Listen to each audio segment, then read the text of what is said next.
chers élèves. Aujourd'hui, nous allons apprendre comment écrire une histoire en respectant le schéma narratif, c'est-à-dire qu'on doit respecter un certain ordre dans un récit. Le schéma narratif comprend 5 étapes. La première étape, c'est la situation initiale. La deuxième, c'est l'élément déclencheur. La troisième étape, c'est les péripéties. La quatrième étape, c'est le dénouement ou bien l'élément de résolution. La cinquième et la dernière, c'est la situation finale.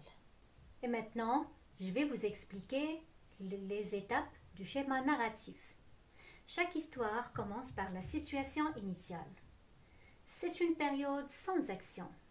Elle permet de présenter le cadre du récit et les caractéristiques des personnages. Elle est écrite souvent à l'imparfait. La deuxième étape, c'est l'élément déclencheur. Alors c'est lui qui perturbe la situation d'équilibre. Et c'est lui qui va déclencher toutes les péripéties. Il est souvent introduit par un marqueur de relation, par exemple, un jour, tout à coup, soudain, etc. Et il est souvent écrit au passé simple. La troisième étape, les péripéties. Ce sont des actions de l'histoire, les événements que vont affronter les personnages principaux.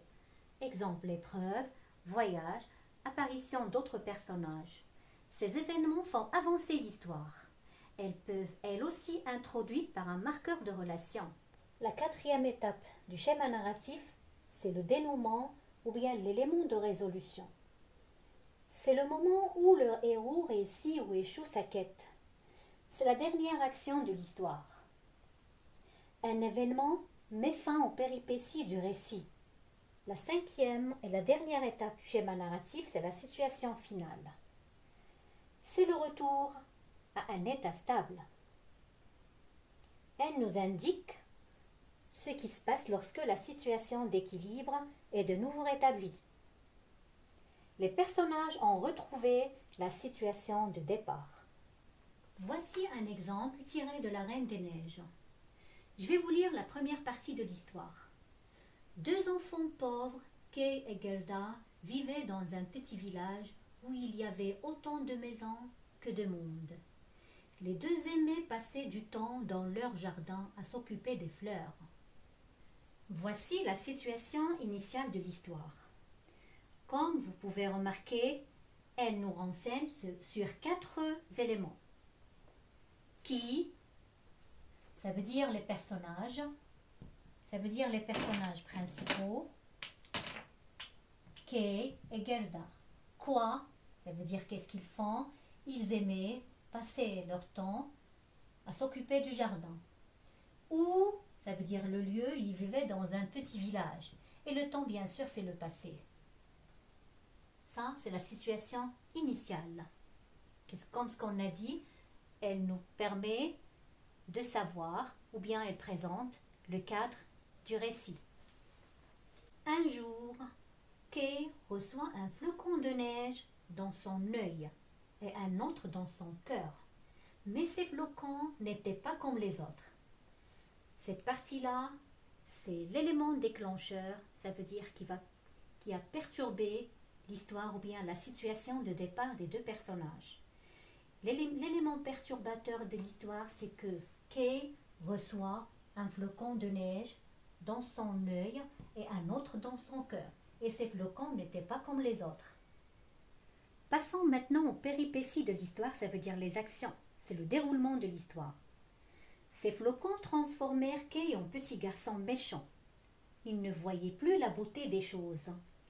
Quelques jours plus tard, pendant que Kay faisait de la luge sur la place publique, la Reine des Neiges apparut et prit le garçon avec elle. Suite à cela, Gerda décide de partir à la recherche de son ami Kay.